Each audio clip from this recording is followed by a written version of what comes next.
चलिए जानते हैं आज के देश और दुनिया की सिलेक्टेड काम की और महत्वपूर्ण बड़ी खबरों को फटाफट अंदाज में। पीएम मोदी ने किसानों के खातों में 2-2 हजार रुपए ट्रांसफर किए। भारत ब्रांड यूरिया भी लॉन्च। पीएम मोदी ने खाद्य तेल उर्वरक के उच्च आयात बिल पर जताई चिंता। आत्मनिर्भर भारत पर दिया जोर। पीएम मोदी 4.5 लाख परिवारों को गृह प्रवेश कराएंगे। धनतेरस पर होगा बड़ा आयोजन।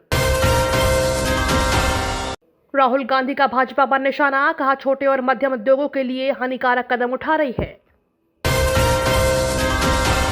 गृह मंत्री अमित शाह के फरीदाबाद दौरे को लेकर पुलिस अलर्ट। सुरक्षा में लगाए जाएंगे 3000 पुलिसकर्मी।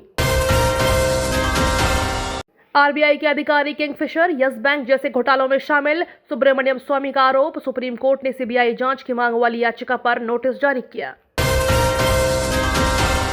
डीसीडब्ल्यू प्रमुख स्वाति मालीवाल के घर पर हमला। केजरीवाल बोले एलजी साहब कानून व्यवस्था के लिए भी समय निकालें। केजरीवाल का दावा, गुजरात में आ रही है आप सरकार। खुफिया विभाग की रिपोर्ट का किया जिक्र। दिल्ली के सीएम अरविंद केजरीवाल बोले गुजरात में अगर आम आदमी पार्टी सत्ता में आई तो प्रदर्शनकारियों के केस वापस लिए जाएंगे। उन्होंने कहा कि सरकारी कर्मियों के निलंबन व ट्रांसफर भी वापस होंगे। सीएम गहलोत का आरोप, ईसी की विश्वसनीयता पर हो रही खत्म। ईसी की विश्वसनीयता हो रही खत्म, बीजेपी के इशारों पर काम। राजस्थान के मुख्यमंत्री अशोक गहलोत का कहना है कि चुनाव आयोग की विश्वसनीयता खत्म हो रही है। उन्होंने गुजरात विधानसभा चुनाव की तारीखों का ऐलान नहीं करने पर सवाल उठाए। राजस्थान के अशोक गहलोत सरकार स्कूली बच्चों को देगी smart tablets, internet connection free. Bharat के खिलाफ अब नेपाल को मोहरा बना रहा चीन। मीडिया और सामाजिक सेक्टर व पर्यटन में दखल बढ़ाया।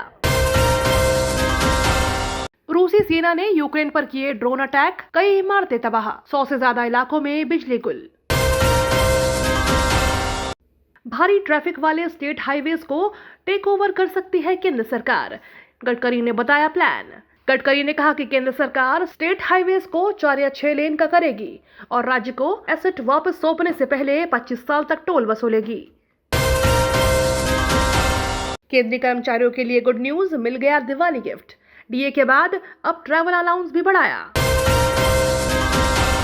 गांगुली के समर्थन में उतरी सीएम ममता बनर्जी। कहा सौरभ के साथ नाइंसाफी हुई।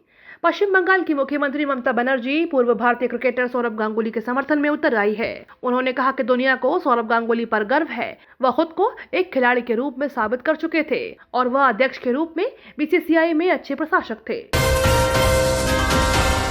रूस के खिलाफ जंग में उतरेगा नाटो। किया सबसे बड़ा युद्धाभ्यास। B-52 बॉम्बर भी शामिल। शी जिनपिंग की शपथ के बाद ताइवान द्वीप के पास फिर से दिखे चीनी विमान। ताइपे ने दिया जवाब। चाइनीज प्रेसिडेंट शी जिनपिंग की ओर से ताइवान पर बल प्रयोग के अधिकार को कभी न छोड़ने की कसम खाने के बाद ताइवान के क्षेत्र में 5 PLA सैन्य विमानों को डिटेक्ट किया। एक हफ्ते बाद फिर दहला यूक्रेन। रूस ने ड्रोन और मिसाइलों से किया कीव शहर पर हमला। कीव शहर के मेयर विटाली क्लिचको ने कहा कि राजधानी का सेंट्रल शेवेचको जिला इस हमले से प्रभावित हुआ है। हमले में अपार्टमेंट के कई ब्लॉक क्षतिग्रस्त हो गए और एक नॉन रेजिडेंशियल बिल्डिंगों में आग लग गई। सीएम ममता की अपील पर भाजपा का पलटवार। बोले शाहरुख खान को हटाकर सौरभ गांगुली को बनाए बंगाल का एम्बेसडर। कांग्रेस ने किया पलटवार। बोले धान खरीदी पर सियासत। भाजपा बोली केंद्र दे रही 21,000 करोड़। डेली ऐसे ही खबरों से अपडेट रहने के लिए चैनल को सब्सक्राइब करके बेल आइकन को दबाना बिल्कुल ना भूलें।